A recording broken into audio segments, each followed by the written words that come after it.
The What Works podcast is a production of Thinker Ventures. Learn more at thinkerventures.com.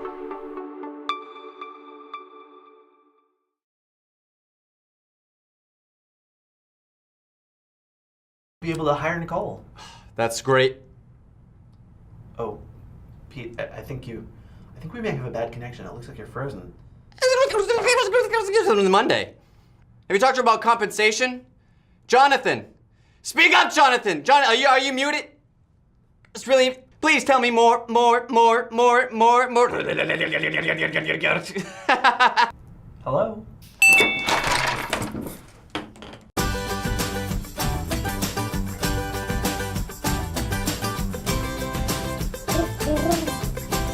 I love our chats, Jonathan.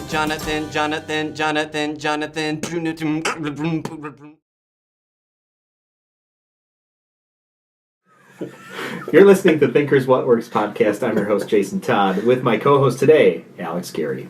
And our special featured guest is Scott Bryden, who owns and operates two dealerships in the region, Bryden Ford in Durand and Bryden Motors in Beloit. Welcome to the What Works podcast. Glad to be here. Thanks for inviting me. So you are a well-known guy in this area. You've been in the car business 30 years. 30 years. You grew up in the car business? Actually, 33 years. Pretty much. Yeah? My grandpa owned Bryden Motors in Beloit started in 1945 with one used car and grew it into a very nice enterprise. And so I would go there as a kid and just run around the showroom and get in cars, and most of them had manual transmissions back then, so I'd be shifting the gears in the showroom and pretending I was driving, and I don't know if people were annoyed or not, but they never really said a whole lot to me. Did you ever break one? Did you ever go, Dad? Not that I'm aware of, but Sorry I thought maybe a couple times, but then I'd run through the service department, talk to all they were mechanics back then, now they're technicians, and it was just... And then my grandma lived upstairs. It was interesting. There was a house attached to the dealership, or my great grandma. So I would go up the stairs. I remember, I could walk the stairs, but I'd go with my hands. I was so young, and she'd make me lunch, and it was just a neat family feel. So you grew up around cars your entire life, then? Pretty much, yeah. I would say so. Awesome. So now you operate two different dealerships in two distinct areas, which is a whole different thing than, a young kid riding around. You're like pretending to ride around in cars and then crawling up the stairs. There's a little bit more responsibility. There's some people depending on their paychecks, and for me to oversee and make sure that they get those. So part of the reason I asked Scott to come in was the Beloit part of it. You just took over in the last few years when your father passed away, right? Right. I had worked there when I was younger, though. But you started out in Durand, which is, if you're not from this area, which is a small town, not easily found. You have to be specifically looking for it to find Durand, and you've thrived out there for decades with Bryden Ford, and I've always thought it is amazing. Everybody's trying to find customers, get people to come, and so they locate on some busy corner. Hopefully people just stop by. You've been able to get people to come to Durand to buy cars and trucks from you. How did you do that? And to put this in perspective, how far away from the kind of nearest larger city are you? Well, 19 miles from Rockford. Yeah. So, and then Beloit's probably the same, and then Monroe is 25 miles probably, and Freeport's probably 20. Yeah. So, but Beloit, Monroe, and Freeport are 35,000 people probably. Rockford now is what? 150 still. But with McChesney Park and Wells Park and all that, it's going to be closer to 300,000, right? Something. So yes. So I did a lot of advertising, TV and radio when I started out. It was way over budget, but I knew I had to get my name out there. Yeah. Came up with "We're Closer Than You Think," so people would... That was great. It's iconic, that kind of saying. My mom takes credit for that. I still don't remember the conversation, but I'll give her the credit. And why not? And then I stocked way too many vehicles, but I thought if people are going to make this drive, which really, 20 minutes, that's not bad, especially because sometimes getting across Rockford is 20 minutes. So I'm going to have a selection. So I had way more expense in vehicles and way more expense in advertising than I needed to in the beginning, but I needed to get off the ground, and it worked. So So that's how I did it with my little catchphrase, we're closer than you think, and as mentioned earlier, in the center of the trapezoid, connecting the Rockford, trapezoid. Freeport, Who came up Beloit, with the Monroe. trapezoid? I came up with trapezoid. I don't know if I had some help with the whole tagline thing, but anyway, it's something people can remember because trapezoid is not a word used commonly in daily dialogue, so people remember the trapezoid thing. So just having a little catch and then taking care of people when they come out and making sure they feel. Where did the salesmanship come from? Because there's also we laugh. You said you're going to bring back a character. You had this thing called Scotty B. Ryden, and I remember the Evel Knievel one, right? So oh my gosh, that was a long time ago. Where did that come from? That started 08. Did that come from your dad, or does that something you just developed on your own? That whole the personality to get out there and be in front of people. Well, my dad and my grandpa had some crazy commercials back in the day, but they didn't do stuff like that. They had "My dog is bigger than your dog," and then they'd show the dogs at the end because it was the friendly competitors was their thing. They had two dealerships. My dad had Rogers, Olds, Nissan, and then my grandpa had Bryden Motors because my dad had branched off. And so they were the friendly competitors, and it was. I mean, if bought from one or the other, it was fine. Mm-hmm. And same thing with my dad and I. When I bought Durand Ford and called it Bryden Ford, my dad was just as happy if I sold one of his customers as he was, and me too. It was like, yeah, well, at least you kept it in the family. So that was the thing. But so their commercials weren't really that daring, but they were corny, comical, blah blah blah. So. It was actually my brother-in-law. He asked me, I don't know, I was 07 maybe. He said, "Hey, you remember Super Dave Osborne?" I said, "Yeah." And he said, "I got a cassette. Some night we just need to watch that." And we did. And I was sitting there watching Super Dave Osborne, like, I could do that. So that's where Scotty B. Ryden was born. So my brother-in-law became the announcer. I was Scotty B. Ryden. I couldn't come up with a name at first because obviously it wasn't going to be Super Scotty or whatever. Right. So the best I could do when I was writing my first script is Scotty B. Neville. That wasn't real good. It didn't flow off the tongue. Yep. Sent it to Frank Green at Channel 23, and Frank says, "How about Scotty B. Ryden?" I'm like, "That is perfect." It's basically my name. You just take the B off. Right. And yeah. So, and I've been called Scotty for a lot of years anyways. So that was how the name came about. Frank Green came up with that one, and then I wrote the script, and usually when I'm kind of a visionary, but I'm not completely artistic, but I know what I want it to end up like.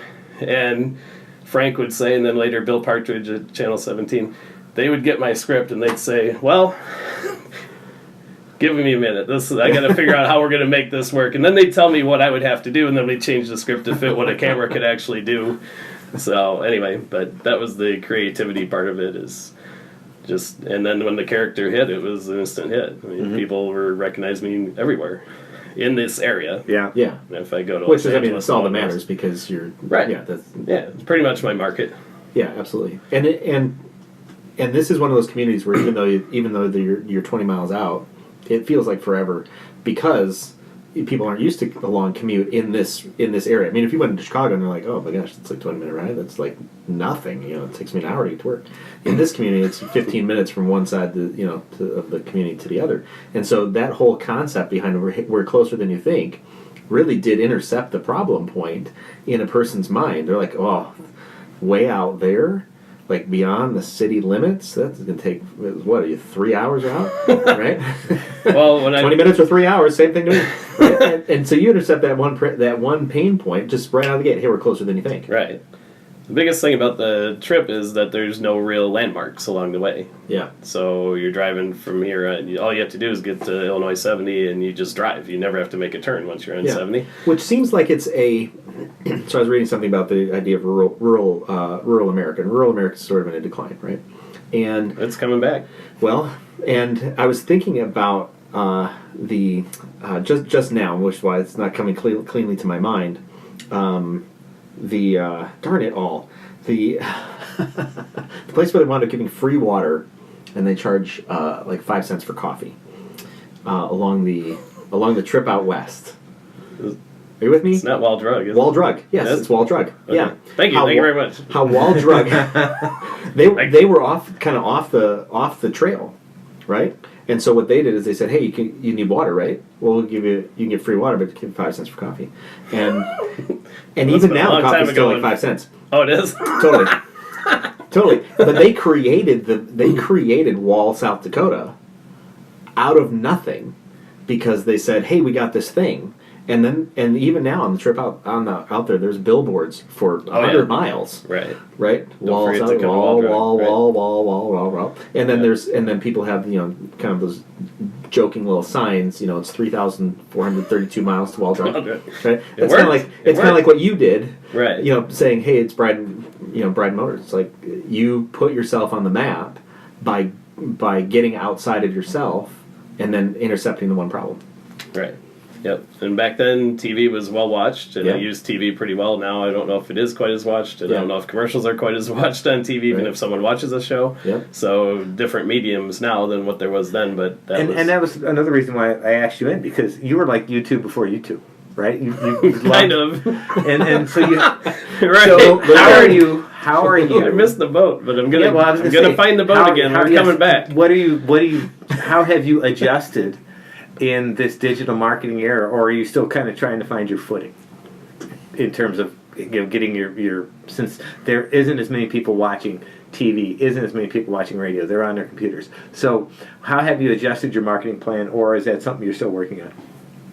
I'm still working on it. It depends, I guess, what you're after, because the vehicles need to be in certain places on the internet because that's where people start their search. Mm-hmm. So as far as that goes, the vehicles have to be in those places, and I try to get them there. As far as branding, which I think is something that's completely different, that would probably be a social media thing. And I have not embraced that as much as I should, but I'm probably going to start working towards that goal. It's got to be different. I mean, I think of, and I don't know a whole lot about the car market, right? We'll just lay that out there. I probably don't know what you do either. That's probably You're probably a lot more smarter at what you do. Could be true. So I look at it and I think, well, okay, how do you stand out? If I could buy essentially the same car from one guy down the street, or one guy 20 minutes away, or one guy 40 minutes away, or I could go into Chicago, to some gigantic dealership, how do you stand out? And how do you encourage a person to, or engage with their belief system somehow that you're the place they want to do business with? How's that begin? It's probably pretty similar to what you do, other than there is a commodity aspect to it on my end, but it still comes down to treating people like the way you want to be treated, promising them great service and providing it, and making them feel comfortable. In fact, I just had a guy yesterday. He came in, he said, man, I was at this dealership and they gave me the runaround, and I was at this dealership and I couldn't believe how they treated me. And I said, well, they're known to advertise prices they can't really give you. And then when you get there, they end up finding a way to sell you the vehicle anyway. And he didn't like that. And he said, I came here, I looked at the truck, it was everything I wanted it to be. I sat down, in 3 minutes we had a deal. And you guys didn't do all those things that I just had at those other places. I can't believe it. And I said, well, welcome to Bryden Ford.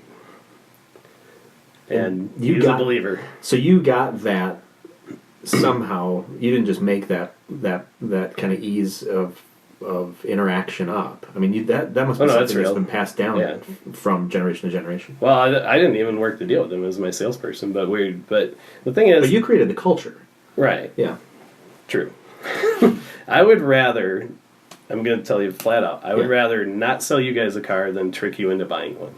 If I trick you into buying one, and that's not even in my DNA, you're not going to come back. Right. And you're not going to tell your friends to go there. Well, or the opposite. Right. Yeah. So it's just I'm sure it's my grandpa and my dad and all of my parents. I mean, everybody that helped raise me taught me the right way of doing it. It's got to be the same value that kind of instilled this idea of the friendly competitors.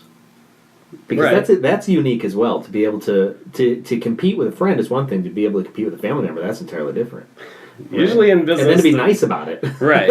Yes. Usually in business, the reason it's Joe's whatever and Jim's whatever is because they couldn't work together. Right. And then whether they're cordial on Thanksgiving or not is one thing, but in the business world, they basically oftentimes do not treat each other nicely. Yeah. And in this case, my grandpa and my dad had a great relationship. My grandpa, I'm sure, was proud that his son had gone and done his own thing. But yeah, and plus there was some cost savings because they could advertise both dealerships in one commercial.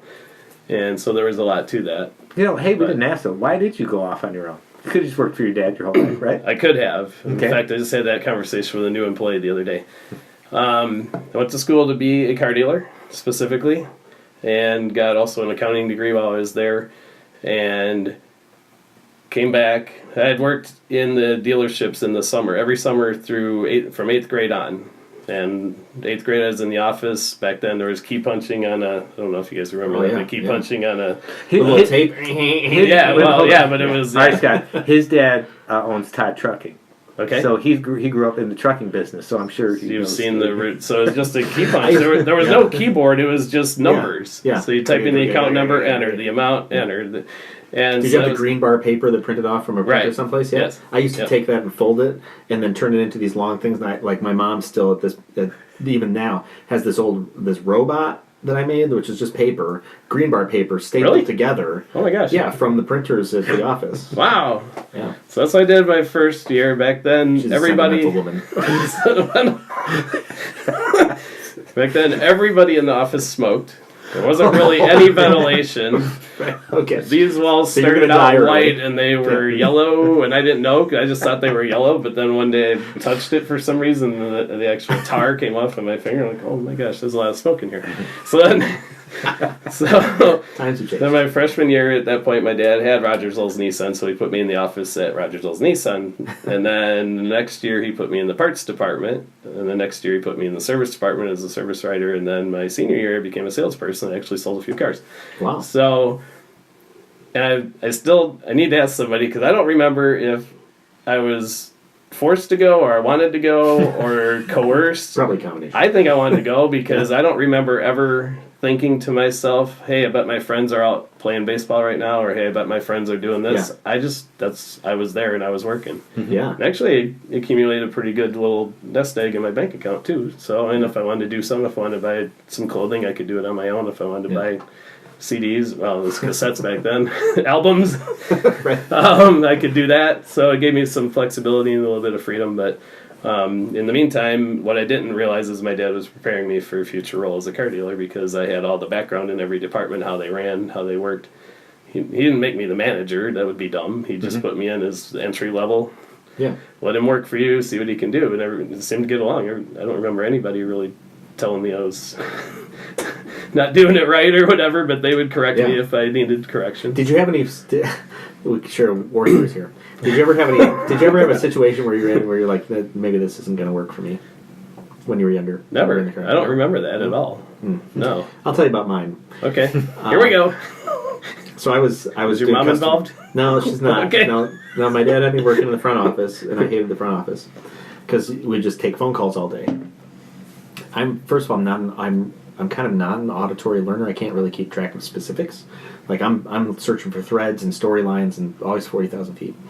It takes a lot of effort to keep track. Well, now we're taking pickups. So people call in and they say, hey, I've got 2 skids, 2,500 pounds, and we're going to go to this place, to that place, right?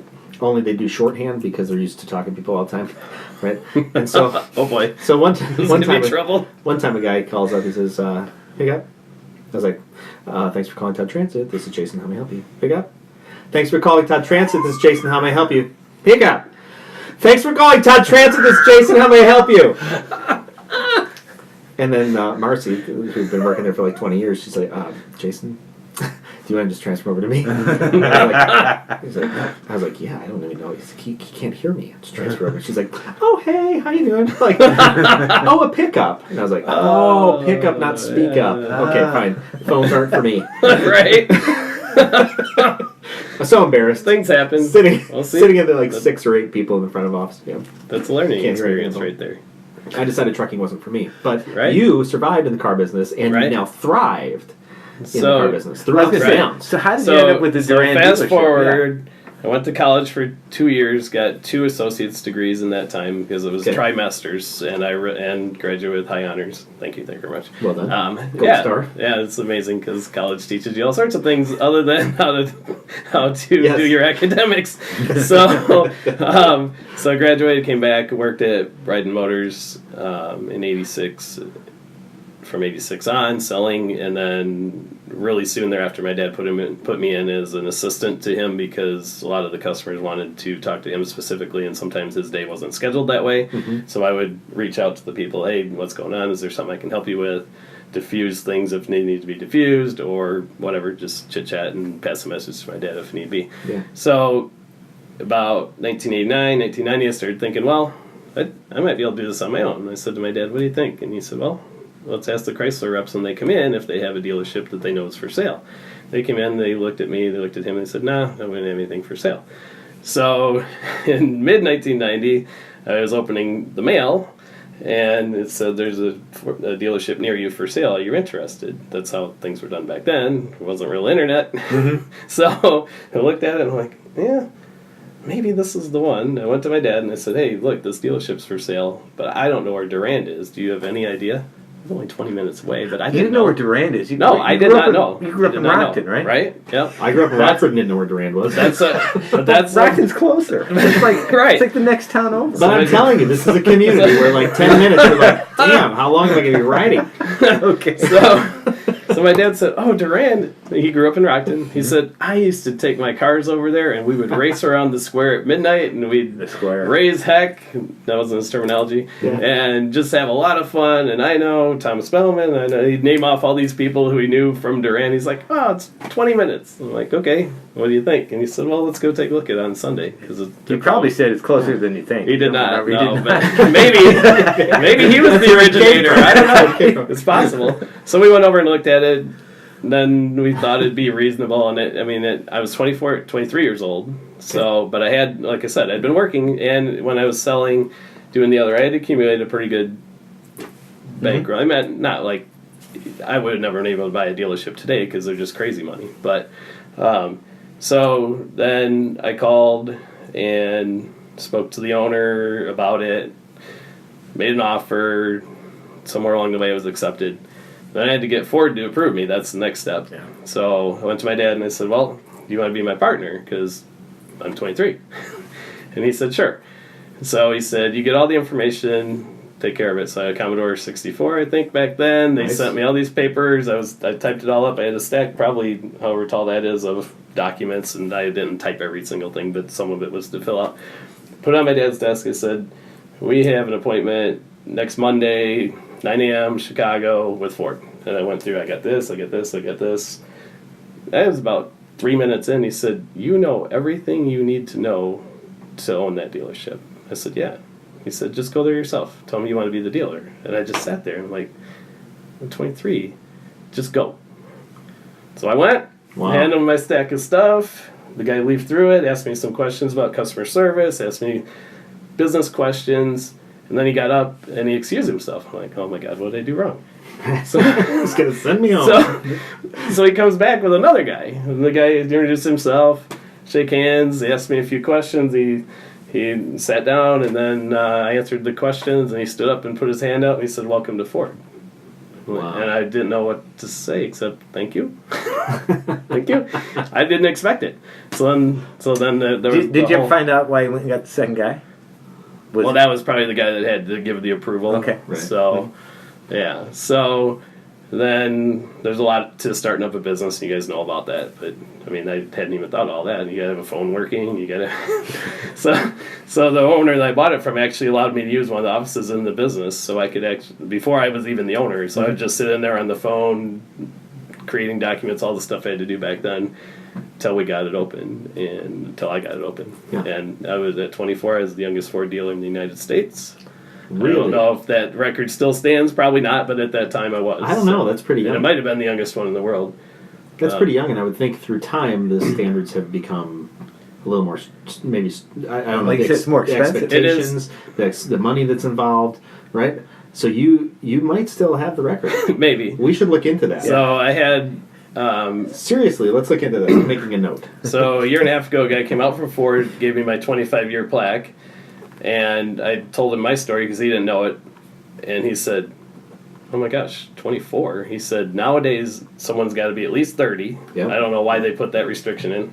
It's like being the president or something. You got to be 35. And you would have to have assets of," and I don't remember what it was, but it was like maybe $1 million or something. I don't know. And that wasn't the case back then. Plus, I was buying a 5,000 square foot building that was a little bit run down from a guy who wanted out of the business. So I was able to strike a good deal at the time. So, Sure. But anyway, so that's my story, and I've made mistakes along the way. I was Definitely gonna say, have. okay, Of course. Well, here's a good question for you, because not some people didn't make it, but the 2007 recession for car dealers It was horrible. was horrific. I mean, Yeah. didn't your sales drop like 60% in a year? Mine didn't, but a lot of places, including Bryden Motors, that was an extremely rough time. At one point, we were down to one car there, so that was really bad. Wow. If you have one car, you don't have salespeople, right? So Right. So what That was, was really tough. what was the key to get through that recession? the key for Bryden Ford was I had my worst year in 2006. I'm not sure why, but part of it might have been that I was. Let's see. No, that wasn't it. I'm not sure what happened. I might have gotten a little careless on expenses or something, but that was a really bad year for me, and I don't know why. But then my expenses immediately got paired because that's what you do, right? Man, this is a crazy year. We can't spend on this, can't spend on this. So then when that came, I was actually in a pretty good spot, Yeah. which You is already cut the fat. interesting. Yeah, I don't know if that was divine intervention or what, but so Bryden Ford did pretty good through that time, other than lenders didn't want to lend to car dealers. And we need floor plan, which is someone to pay for the cars while they're on the lot, and then we pay interest to them. All the floor plan lenders wanted to go away, so I was constantly searching for lenders. And the local banks that I went to, every one I went to, I only went one at a time. I didn't go to everybody all at once, but they'd say, "Oh man, this is great. Your financials are great. We know you're going to pay us because you got a great reputation, blah, blah, blah. And then we'll call you in a couple days." They'd call me back. The board of directors said car dealers are bad loans or whatever the federal government told them.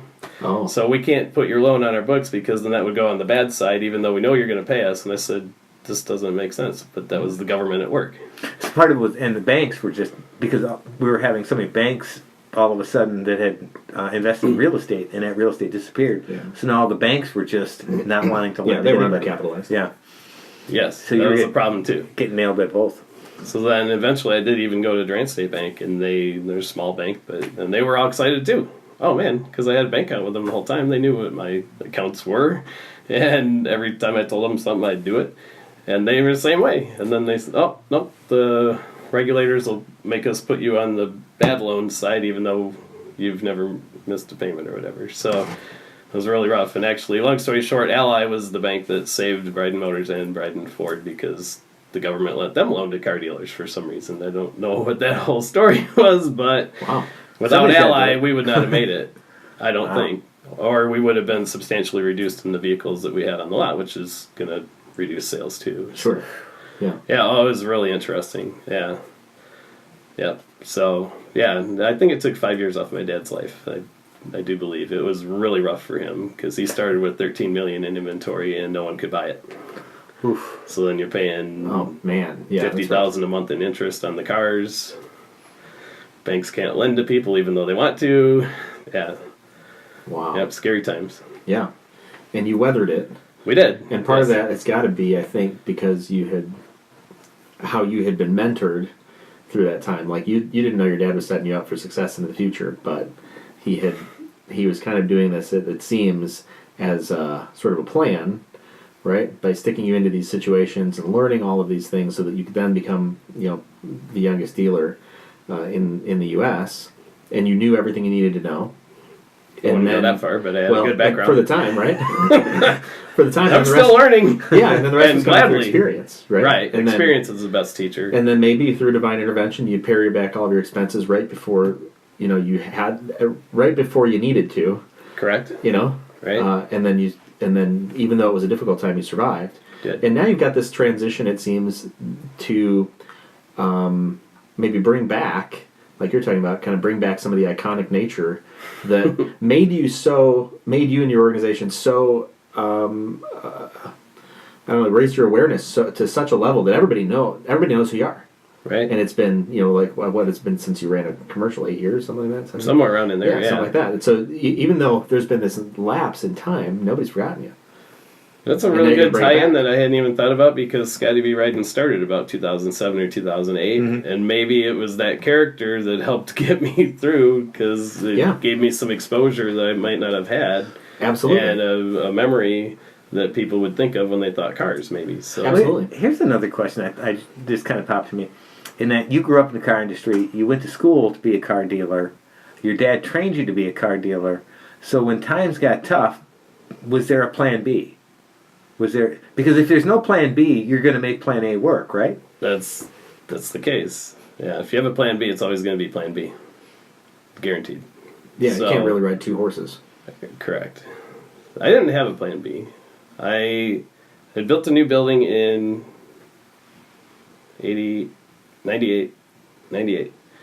So I still have my original building. I use that for a detail shop. But there were times when Chrysler and GM were cutting dealers due to the government telling them they had to, which is the most ridiculous thing, because dealers don't cost. You were fortunate because Ford wasn't a part of that. That's correct. Because Chrysler and GM got rid of single-point dealerships. A lot of them, yes. But dealerships don't cost manufacturers money. They make them money. Right. They buy their parts. They buy their vehicles. There is some expense, but a lot of that had changed the telephone. Yeah. So that was just, I don't know what that was. But every time a dealer closed down, it was better for me and better for my dad at the time, because less competition. But I still felt bad. And when I found out someone closed, I would call them and say, "What in the world?" They'd say, "I don't know. I was profitable, blah, blah, blah. They just did this." And it was crazy stuff. Wow. And so, and most people don't know this, but if GM and Chrysler would have gone bankrupt, Ford would have also. Because all the suppliers that supply them supply Ford. So if they go bankrupt, the suppliers go bankrupt, there's no parts, Ford's gone too. So that's why Ford went to the government and said, you need to save these other two companies. And it was life and death for all three. Yeah. So when I knew that, yeah, I don't want to get too emotional, but I actually went into my old office in my original building one night because I didn't know what was going to happen. And I started going through stuff like, man, I forgot all this. I had great times, all this. And I started crying in my office. Yeah. I'm like, I wonder if this is all going to be gone. Yeah. I just didn't know. Yeah. But I didn't go to plan B either. Right. I just said I got to keep weathering the storm, and it'll come around, and it did. Yeah. So, yeah. I had given some thought to what would I want to do. Sure, because of course. it's just human nature.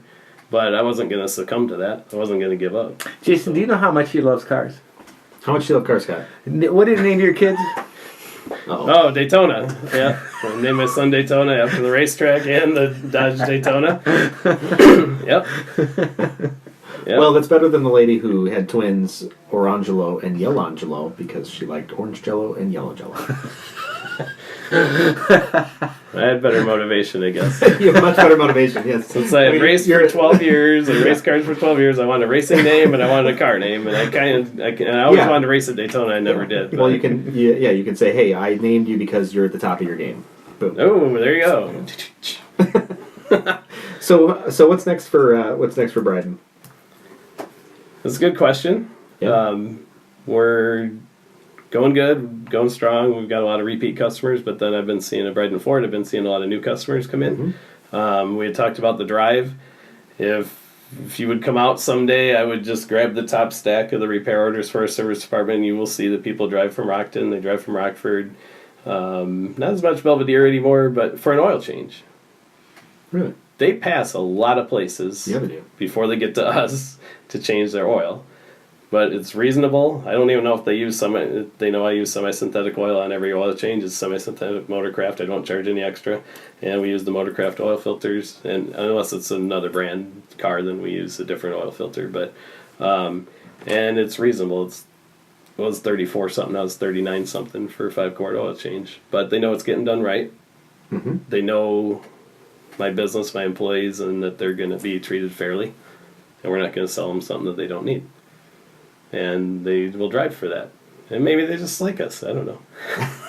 Same thing at Bryden Motors.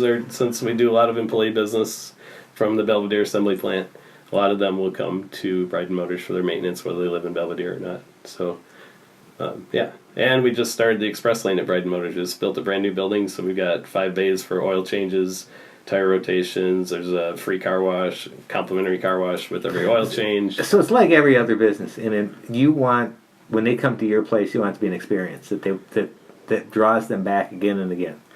Kind of. I mean, it's not going to be a circus experience, but it's just going to be friendly, and we're not going to... I tell my service people, you tell them everything they need, but don't sell them anything they don't need. I'm telling you. And if they don't need brakes today, tell them they've got 5,000 miles left or they have 10,000 miles left. Don't scare them into, I don't want that. I just want, because that trust is a big deal. And I can also show you my computer too. I can pull up some names. There's like 150 repair orders on some of my customers that have just been coming back. You're not using the Commodore 64. That's gone. I'm not, no. No, I have upgraded a few times. Oh my god. I had one of those. Oh, they were great for the time. Yeah. So I was going to be a computer programmer in high school. That was my goal. I was going to go to Boston University, or Boston University was my plan. I don't know if I would have, whatever. And my senior year, January 19th, I think it was, my dad came down to my room. I was still sleeping. He woke me up and he said, "Your grandpa had a heart attack last night." And I said, "Oh my God, how is he?" And he said, "He didn't make it." I'm like, "Really?" Right then, I don't know what happened. I decided I was going to be a car dealer. I didn't say it to my dad, but when I laid my head back down, I'm like, I'm going to be a car dealer. And that whole computer programming thing went out the window. So, amazing how things happen sometimes. Absolutely. Well, Scott, this has been a pleasure learning about your journey and about the things that you've done, and kind of from that unexpected moment that you just told us about, which is great. This unexpected moment when it changed the course of your life, right? And then the storms that you weathered and how you made it through, and now kind of the great things that you're doing. Obviously, the community loves you because you wouldn't have been able to grow and expand and have 5 bays if the community didn't love you. So in that new facility, yeah, a lot of fantastic lessons. So thanks. Well, I hope so. Yeah, thanks for being on the What Works podcast. I was glad to be here. I'll come back anytime. Awesome. We'll have you back. Thanks. If you have a compelling story, contact us at thinkerventures.com.